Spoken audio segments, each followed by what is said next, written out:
I had to include one that was related to feminine issues because I've worked as an acquaintance rape workshop facilitator for years. I would often hear stories about people dealing with acquaintance rape in their lives, so it's been quite ingrained in my head in dealing with sexism and women's issues. This is quite the raunchy, rude piece, but I'm going to include one just because I've done this all these years. This is called A Man Calls a Woman. Every time a man calls a woman a babe, he tells her he thinks of her as a child. Every time a man calls a woman a fox, he tells her she is supposed to be treated like an animal.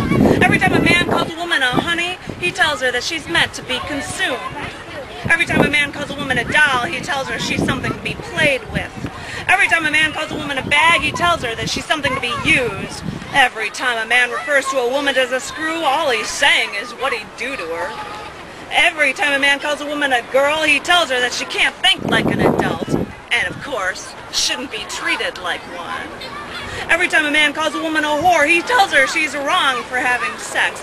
Every time a man calls a woman a lay, he tells her she's no good on her feet. Every time a man calls a woman anything other than a woman, he tells her who's the boss. So, yes, we all know who the boss is, boys. You've done such a good job of telling us. Woo!